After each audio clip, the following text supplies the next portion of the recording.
Dear students, welcome on my YouTube channel studies on by JD sir. कैसे हैं आप लोग? उम्मीद करता हूँ आपको पुरानी वीडियोस पसंद आ रही होंगी। ऑप्टिक्स अपन ने स्टार्ट किया था, बिल्कुल बेसिक से पढ़ रहे हैं with the concept, with A easiness, कि आपको ये कंफर्ट फील हो कि कोई भी ऐसा कॉन्सेप्ट जो आपसे छूटेगा नहीं और ऐसा कोई क्वेश्चंस नहीं होगा आपके एग्जामिनेशंस में, चाहे कंपटीशन एग्जामिनेशंस की बात करें या फिर बोर्ड एग्जामिनेशंस की। ऑलवेज आपको क्वेश्चंस वही मिलेंगे जो अपन यहाँ पे डिस्कस करेंगे क्लासरूम में। Okay, today we are discussed about the relation between the focal length and the radius of the curvature. Earlier we had discussed about the what is focal length. It is to be the distance between the pole and the focus, and radius of curvature, it is to be the distance between the pole and the center of curvature. Now we are just to be deriving an expression to define the relation between R and F. Relation शायद सबको याद होगा, formulations कैसी होती है आपके पास? It is to be R equal to 2F, या फिर अपन लिख सकते हैं F equal to R by 2. First thing ये है कि आपको एग्जैक्टली यदि ये ध्यान है कि रिलेशन क्या होता है तो you can able to derive, आप उस पर कुछ ट्राई कर सकते हैं। Here we are considering a concave mirror. Convex के लिए भी पूछा जा सकता है, but most commonly in examinations concave के लिए ही पूछा जाता है। लेंस की जब अपन मिरर की जब अपन बात करेंगे, we are just to be going through the concave, और जब अपन मिरर की लेंस की बात करेंगे तो अपन कॉन्वेक्स में चले जाएंगे। तो मोस्ट कॉमनली जो ट्रेंडिंग चलता है या फिर मोस्ट कॉमन आपकी बुक्स में जो अंडरस्टैंडिंग के लिए दिया हुआ है, मिरर में कॉनकेव और लेंस की अपन बात करेंगे तो it is to be the convex. तो here we are just to be considering a mirror MM dash. आपने एक मिरर कंसीडर किया एमएम डेस को, it is to be the concave mirror. आप चाहो तो इसमें मेंशन कर सकते हैं it is to be the concave mirror. Next, we are just to be considering it is to be the center of curvature. C, it is to be the center of curvature. Then R is to be the radius of the curvature. It means it is to be the distance between. ये जो distance होगी in between the center of curvature and in between the pole, it is to be R. Next, F, it is to be the focal point. It is the focus point. And capital F, it is to be the focal length. It is the length between the focus point and the pole. Clear? Here we are just to be considering कि light rays are to be incident rays. It is to be parallel to principal axis. तो ये जब parallel to principal axis आएगी, it is to be goes through the focal length. Parallel to principal axis I, focus में से आपके पास चली गई. Clear? Now we are just to be considering कि at that particular point we are derived in constructed a normal. यहाँ पर क्योंकि reflecting surface होगी, उस पर्टिकुलर सरफेस पे परपेंडिकुलर अपन क्या कंस्ट्रक्ट कर सकते हैं? नॉर्मल कंस्ट्रक्ट कर सकते हैं। That's why here we are just to be constructed a normal, and this normal is to be passing through the center of curvature. Clear? Then अब ये आपके पास if it is to be the normal, यदि ये normal है तो at that particular point it is to be the incident ray and it is to be the reflected ray. तो incident और reflected ray के रेस्पेक्ट में ये जो होगा थीटा आई, ये जो थीटा होगा ये तो आपके पास कौन सा हो जाएगा? Incident angle. It is to be the incident angle और it is to be the reflected angle. और जब अपन ने लॉज ऑफ रिफ्लेक्शन पढ़ा था एट दैट पर्टिकुलर मोमेंट अपन ने देखा था theta I equal to theta R, angle of incidence equal to angle of reflection और angle of incidence equal to angle of reflection.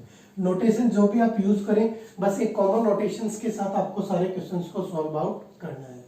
Now both the angles are to be equal. Here it is to be theta and theta. यदि अपन total angle calculate करें then the entire angle it is to be theta plus theta. किस terms में आ जाएगा? Theta plus theta it is to be equal to 2 theta. Now as per the formulations, यहां पर देखिए आपके पास z बन रहा है, it means they are to be vertically opposite angle. तो यहाँ पे formulations this angle is to be equal to this angle, then this angle is to be 2 theta. Clear? It is to be the basic constructions. जब भी अपन optics में आप जितने भी derivations करेंगे, ray diagrams are to be most important. कि आप theory क्या लिखते हैं वो शायद एग्जामिनर्स इतना ऑब्जर्व नहीं करते, they are just to be focusing upon the diagrams that are to be constructed by you in your answer sheet. तो उस आंसर शीट्स में आपको neat and clean and with the dimensions, ये नहीं है कि आप पैरेलल टू प्रिंसिपल एक्सिस दिखा रहे हो और वो टेढ़ी मेढ़ी जा रही है। Clear? It is to be the graphical presentations, ये इसका diagrams. Now we are just to be moving upon the derivation part कि how to derive the expression for it.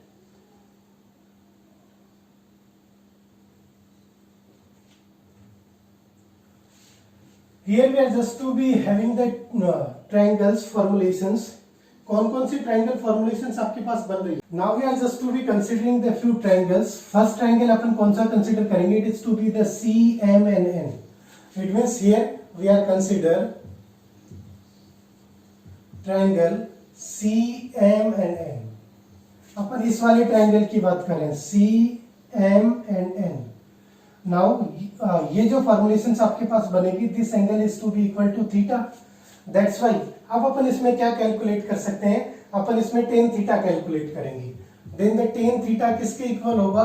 Ten का जो रेशियो रहता है वो किस टर्म्स में रहता है? Perpendicular upon base. Here the perpendicular कौन सा? It is to be mn.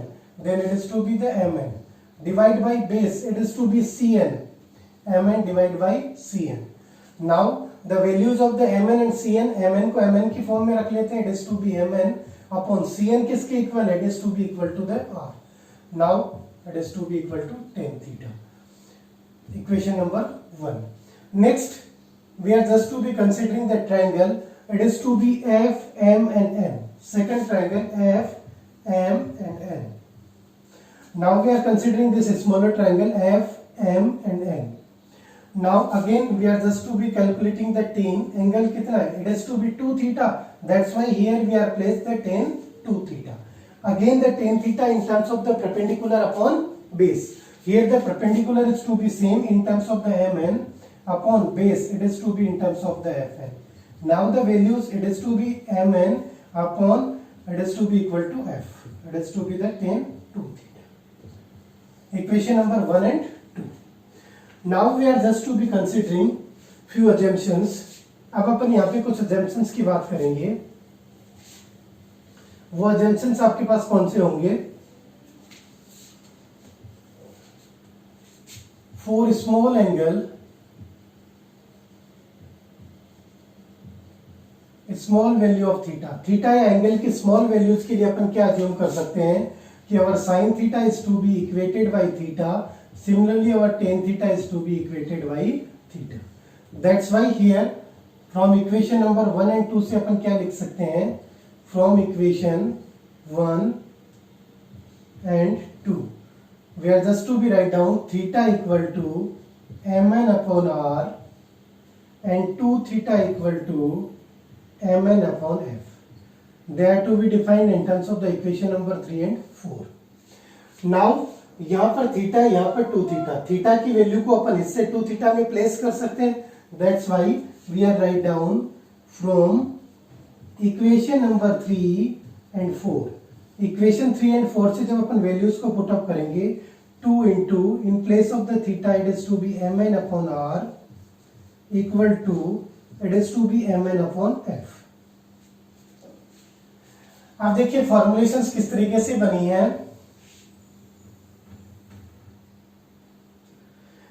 mn is to be cancelled out with mn और यहां से आपको क्या फॉर्मुलेशन मिल गई? 2 upon r it is to be equated by 1 upon f. By cross multiplications क्या मिल जाएगा आपको? 2f equal to r. Clear? It means first जो आपका रिलेशन था वो आपको मिल गया. सेकंड आप क्रॉस मल्टीप्लाई करके क्या लिख सकते हैं? f इक्वल टू, दोनों का रेसिप्रोकल कर दें, r by 2. It is to be the relation between the radius of the curvature and the focal length. तो यहां से इंपॉर्टेंट क्या बनता है? फर्स्ट थिंग कि आपके पास radius of curvature for the concave कैसी होगी and radius of the curvature for the convex कैसी होगी. We are already to be discussed about it कि कॉन्वेक्स के लिए फोकल लेंथ कैसी होगी, पॉजिटिव या नेगेटिव, और सिमिलरली कॉनकेव के लिए क्या होगी.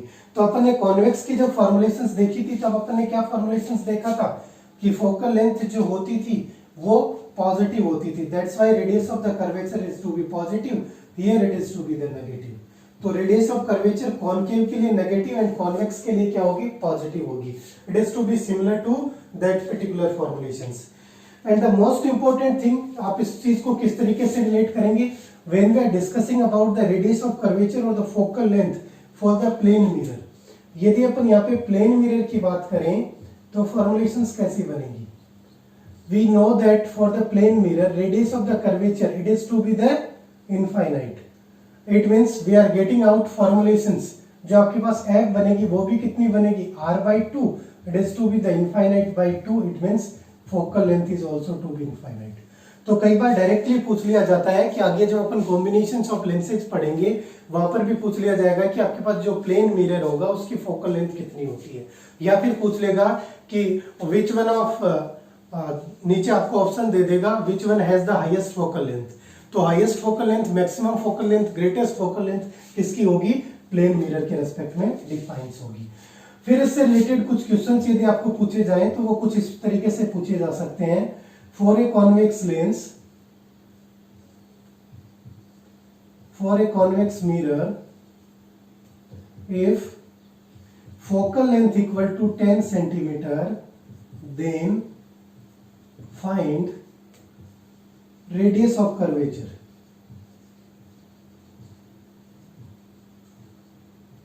कितना होगा, तो अपन क्या लिखेंगे, एज फॉर फॉर्मुलेशन आपके पास r कितना होता है, it is to be f/2, but ये फॉर्मुलेशंस कितनी होगी, it is to be 10/2। But for the convex के लिए f पॉजिटिव होता है और नेगेटिव होता है, it is to be positive, that's why we are written down the +10। तो ये कितना हो जाएगा, it is to be the +5, sorry r equal to 2 into f, here the r equal to 2 into f, it is to be 2 into 10 equal to +20 centimeter. It is to be the radius of curvature for this convex lens.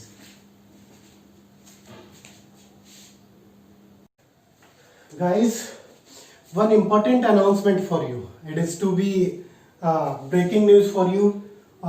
We are just to be started the live classes on the YouTube from the 8th of June. Classes किस तरीके से होंगी, अपना YouTube channel study zone by JD sir, उसी पे आपके पास YouTube और Facebook पर भी आपको हमारे एक Facebook page study zone by JD sir पर आपको लाइव क्लासेस मिलेंगी।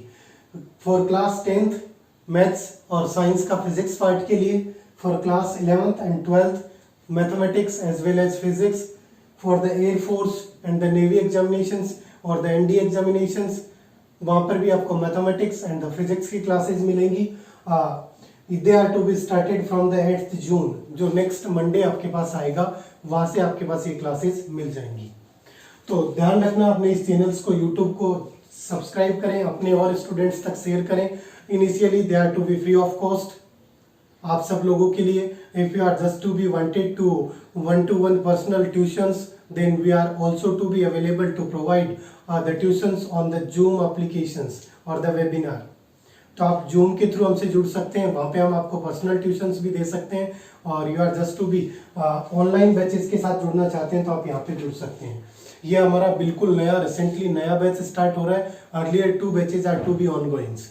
ऑफलाइन बैचेज जैसे ही लॉकडाउन के बाद सिचुएशंस नॉर्मल होती हैं वो भी आपके पास से स्टार्ट हो जाएंगी।